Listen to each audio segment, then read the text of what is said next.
Station wagons aren't popular in the US, yet the SUVs and crossovers that are so appealing to Americans are arguably tall wagons, often with all-wheel drive.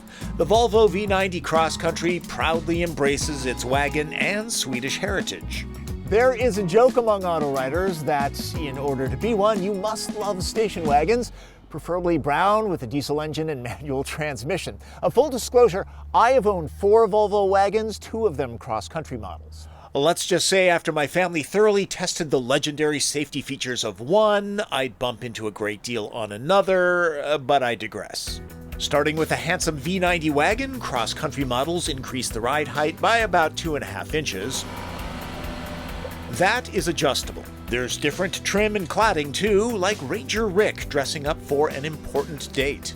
Pulling up in the cross country, he would impress outside and in. The cabin is nicely detailed, and a standard panoramic roof will make it easy to spot Woodsy Owl.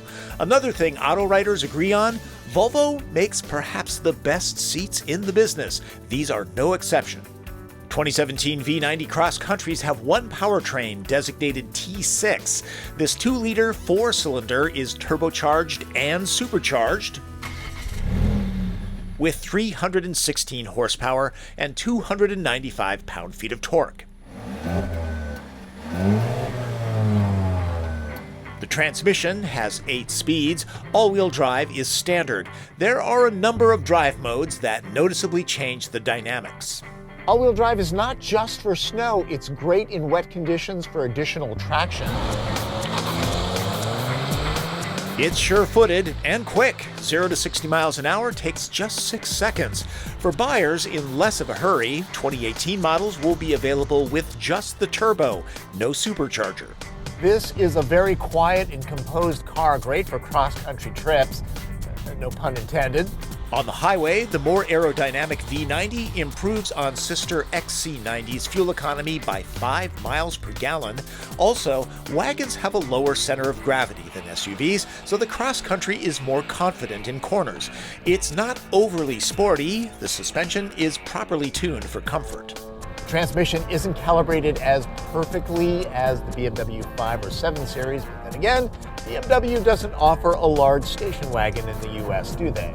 V90 is about the same length as the XC90. They share the same platform, so this is a big machine. Safe, too, as expected. Auto emergency braking for cars, bicyclists, pedestrians, and large animals is standard. So is blind spot warning.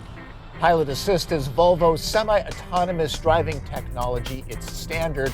It can handle steering, braking, and acceleration in many cases.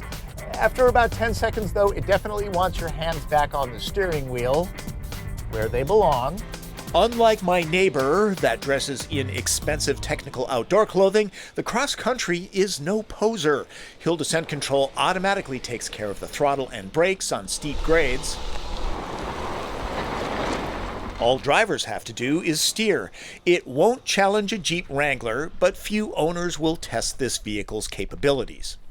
The cabin of the Cross Country gets ebony wood and different stitching for the seats. One of the most important parts of a modern car is the user interface. This screen is as big as an iPad with the same sure touch response.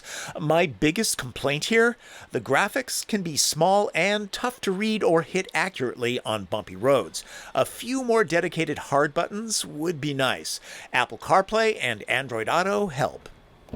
Backseat room is very generous. The outboard seating positions as comfortable as the fronts. Now, the person in the middle has to deal with this drive shaft tunnel and a seat back that's a little on the lumpy side. Wouldn't want to travel cross country there. You'll never be without child booster seats. A $4,500 package would add heated seats, rear climate zone, and the full sunshade treatment, along with massaging seats up front. Kick to open tailgate is not available, if that's a deal breaker for you. Things that roll around the trunk can be distracting while driving. I wish all cars had these simple remedies to keep that from happening. Remember the rear-facing third row? That's been gone for years. V90's cargo space is not quite as large as the taller XC90 SUV, but a lot of camping gear can be stashed back here, or if you prefer stocking up on this stuff, 10 packs is an impressive score. There aren't any real direct competitors to this car. BMW makes the 3 Series Sport Wagon and Audi has the A4 Allroad, but those are smaller. The Subaru Outback, even the newly updated model, isn't nearly as plush and refined as the V90, though it is more affordable. Volvo has been turning out some attractive designs lately. This svelte wagon might be the best looking of the bunch, but I'm an automotive journalist, so my brain works that way. Chances are station wagons aren't going to become wildly popular again, but the V90 Cross Country can do nearly everything an SUV does in a sleeker package. Most enthusiasts know that Volvo was bought by Chinese conglomerate Geely from Ford. If it matters to you, the V90 Cross Country is welded, screwed, and glued together in Torslanda, Sweden. The U.S. plant in Ridgeville, South Carolina, should be completed in late 2018 and will employ somewhere around 2,000 people. The only Chinese-made Volvo exported to the U.S. is the long-wheelbase S60 Inscription model. Apparently, all S90 sedans will be made in China in the coming years, since there's a big market for large luxury sedans there. That's my take on the Volvo V90 Cross Country. Now back to wagons. I owned a fifth, yes, brown station wagon, a Ford Country Squire.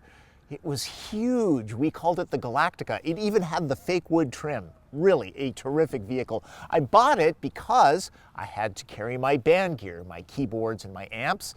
You know, we should start an auto writers band. I hear Dan Neal plays either bass or guitar. There's got to be vocalists and drummers out there.